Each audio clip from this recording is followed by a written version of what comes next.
Frère, mon soutien, un de mes soutiens les plus importants, que ce soit Asfan, que ce soit Dayan, que ce soit sa fille qui est ici présente, que ce soit Absan, que ce soit toute une série de gens dans cette pièce que je n'ai pas cité, que ce soit l'organisateur de la soirée aujourd'hui, mérite, comme toute la République de Djibouti, déjà tous vos applaudissements.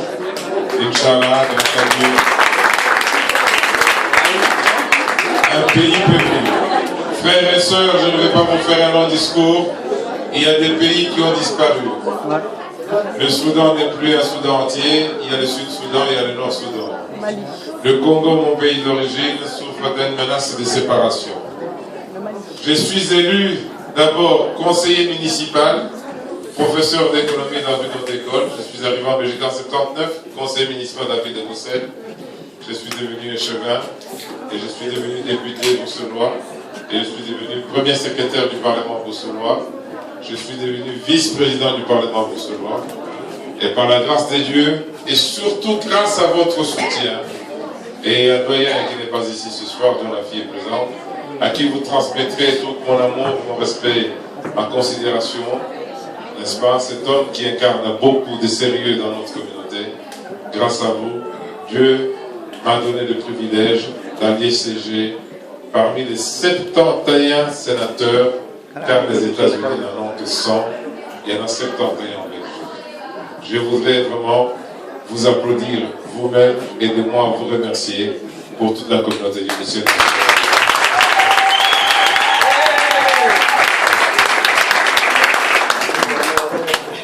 Cet homme-là et d'autres a été presque frappé par les Congolais, les gens de ma propre tribu dans la rue, pour distribuer mon flyers.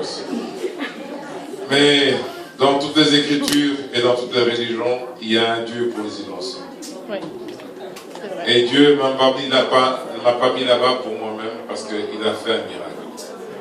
La Belgique est le deuxième pays, dit-on, parmi les plus racistes en Europe, selon les rapports de l'OCDE. Les Belges ne sont pas racistes, mais la Belgique est le deuxième pays. Vous avez une histoire avec la France, si je ne me trompe pas. Et vous êtes en Belgique, nous avons des Congolais une histoire avec la Belgique, et ce n'est pas plus facile pour nous. Les Congolais ont le devoir de casser les portes et d'entraîner leurs frères africains dans le chemin, pas de la modernité, mais de s'installer ici, pour que nous soyons respectés et que nos enfants puissent profiter de l'instruction, de la croissance de ce pays, pour que nous puissions enfin aider nos pays d'origine aussi à se développer, car c'est ça la finalité.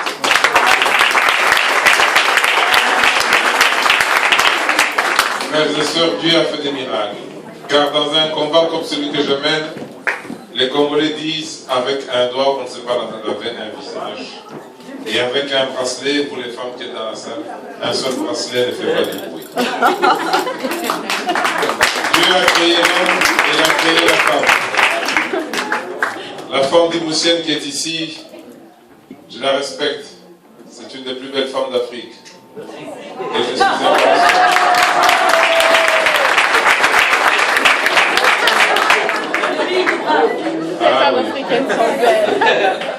Et j'ai confiance en elle, en ces hommes à qui elle donne de l'énergie. Car sans une femme que Dieu m'a donnée, qui est ma grande sœur, avec qui je partage la foi et la conviction religieuse, les valeurs que nos parents nous ont apprises pour ceux de leur génération, n'est pas tricher, n'est pas mentir, n'est pas voler, n'est pas, comment dirais-je, profiter des autres, abuser de la confiance. Elle a l'habitude de me dire, nous sommes ainsi parce que nos mamans ont été mariées par nos pères, ils étaient des jeunes femmes qui ne connaissaient pas encore beaucoup de vie, alors elles ont pu engendrer et avoir des enfants qui sont plus ou moins sains d'esprit. Dieu a fait un deuxième miracle.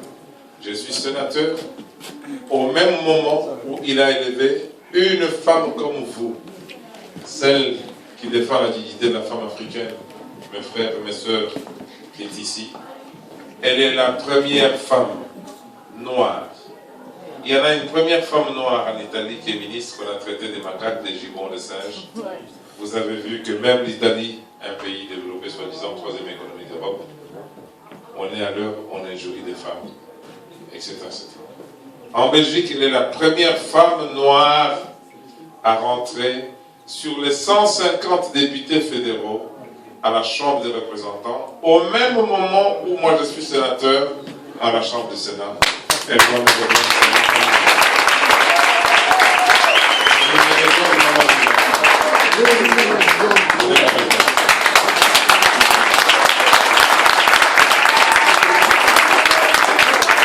et quand vous pouvez venir, moi déjà à côté de moi, parce que maintenant nous sommes collègues, regardez, elle a gardé les mêmes réflexes que pendant les 12 ans où nous avons fait la politique ensemble.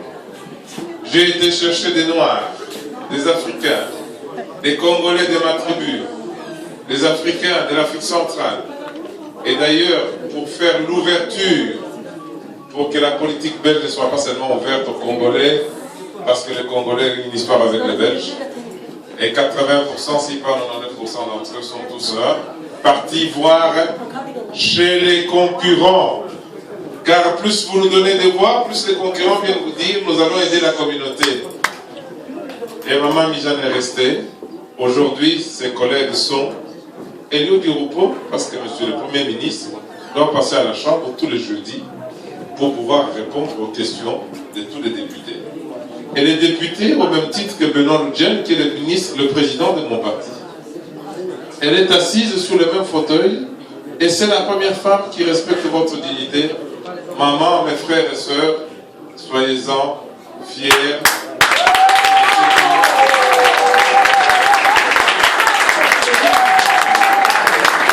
Elle n'est pas musicienne, elle est congolaise, mais c'est une femme comme vous. Absolument. Elle a pas 20 ans, elle a 59 ans, mais c'est une femme comme vous. Qui a subi des discriminations et des violences tous les jours et qui continue. Et à deux, depuis quelques semaines, Roblé, tu es venu au Sénat. Il y a deux Noirs qui sont passés à la cafétéria et qui ont des collaborateurs noirs à la Chambre et au Sénat, ce qui étonne beaucoup de fonctionnaires blancs, car il n'y a que des fonctionnaires européens à la Chambre et au Sénat. Ils se disent, mais il y a des Noirs ici, est-ce que c'est des infirmiers, c'est des livreurs, voilà, c'est des femmes de ménage. Donc, c'est députés et sénateurs, parce que vous nous avez soutenus. Frères et sœurs, aujourd'hui, nous fêtons le 36e indépendance de Djibouti. Je vais terminer en vous disant ceci. Quelle est la différence qu'il y a entre vous, les Djiboutiens de Bruxelles, et les Djiboutiens qui habitent, laissez-moi citer un pays, le Luxembourg, ou même la France? On peut aller plus loin. Ou en Espagne. Absan, quelle est la différence entre toi, la Djiboutienne, qui vit ici, et moi qui habite en France, et toi qui habites en France? Rien.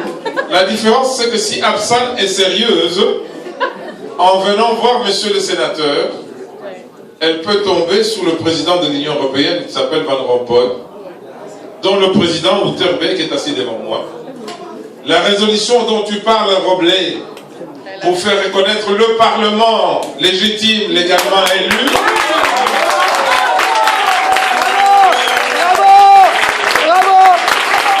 Elle va arriver plus directement.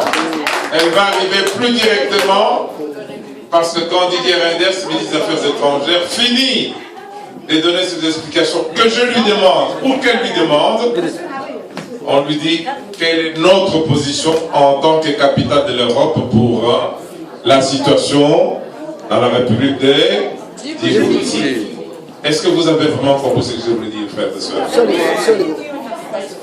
Maman, vous pouvez être 200 à aller manifester devant l'Union européenne.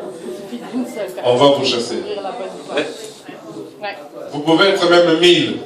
Les Kurdes, il y en a 10 000 qui viennent. Les PKK, ils cassent tout, et la semaine prochaine, on replante tout, on recommence. Après eux, ils viennent de mettre les juristes. Ce qu'il faut faire, c'est le lobbying. Nous sommes tous africains. Ce qui se passe à Djibouti, c'est ce qui se passe dans mon pays d'origine, le Congo. nous sommes disposés, Maman Mijane et moi-même, avec tous ceux qui nous ont aidés dans la campagne. C'est en ce moment que nous pouvons rendre à Djibouti et aux fils de Djibouti, aux femmes de Djibouti, aux exilés. Nous avons quitté nos terres, pas parce qu'on a fait le choix de quitter, parce qu'on nous a empêchés de vivre convenablement. Et on nous a obligés.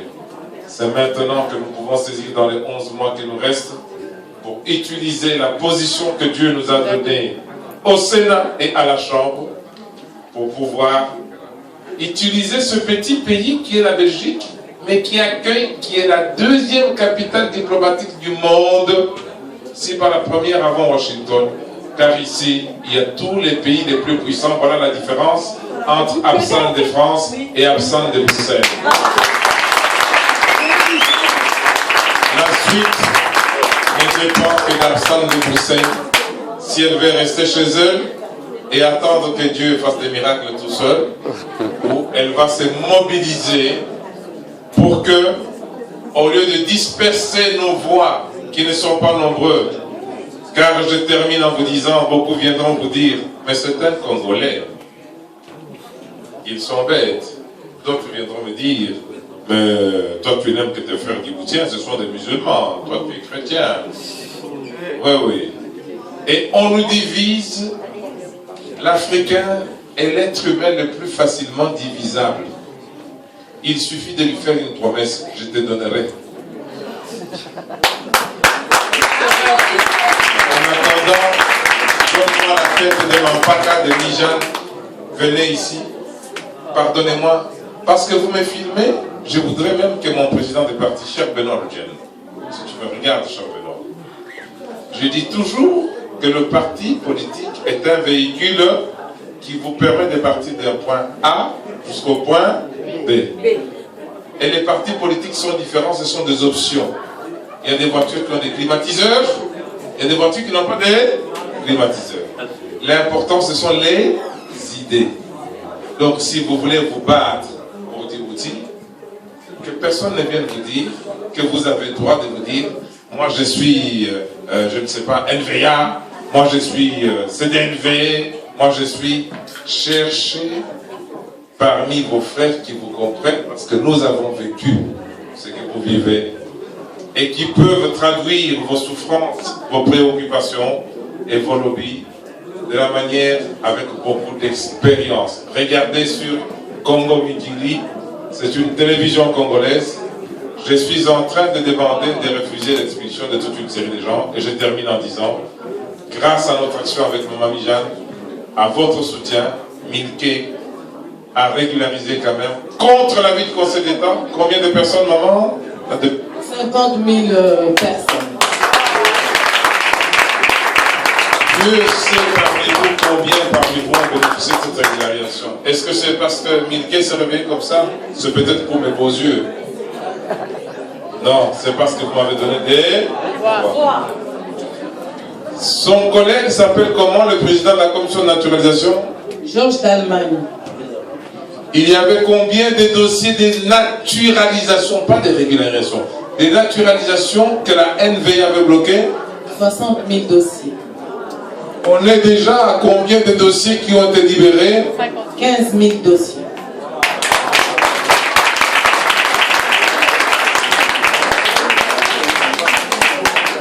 Je termine, frère, en disant, les gens qui vous aiment, il y en a beaucoup, surtout à l'approche des élections.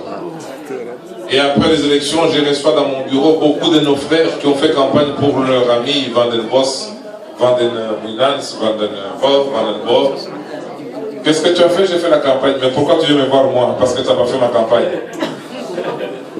Lui, il est chez lui, il est puissant, il est député, il est ministre, il est chevin. Pourquoi tu viens me voir moi? Ah, je viens te voir pour les papiers.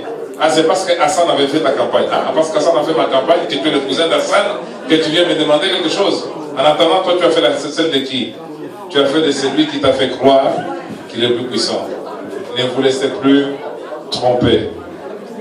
Le combat que vous avez, c'est pour que Djibouti soit une république forte. L'Afrique a assez souffert. Nous avons besoin de respect. Nous avons besoin de développement. Nous avons besoin de considération. Et la diaspora, Je termine vraiment en disant que Lénine était exilé en Suisse, que Gandhi était exilé en Afrique du Sud. Et je termine en disant que Gandhi était exilé en Afrique du Sud. La solution pour Djibouti et le soutien au gouvernement légitime viendra peut-être de l'extérieur et ça dépend de votre action. Celui qui retourne chez lui pour dormir, il est complice et il cautionne ce qui se passe devant là-bas. Je voudrais... Merci. Monsieur Xavier Kabongo, qui est mon neveu et mon collaborateur. Xavier, mets-toi debout. Même si je vois qu'il y a quelqu'un qui commence à vouloir me chasser là. Je l'ai déjà remarqué. Applaudissez Xavier Kabongo. Car c'est mon contact avec la communauté djiboutienne.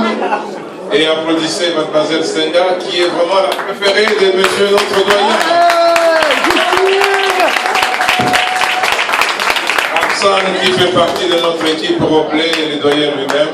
Et je terminerai en disant que vive la République démocratique de Djibouti. Et vous savez comment on dit au Congo?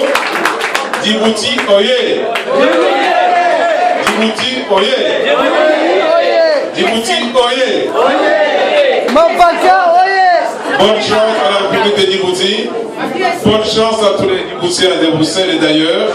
Et je suis à votre disposition, car vous m'accueillez toujours mieux qu'on m'accueille chez mes frères congolais.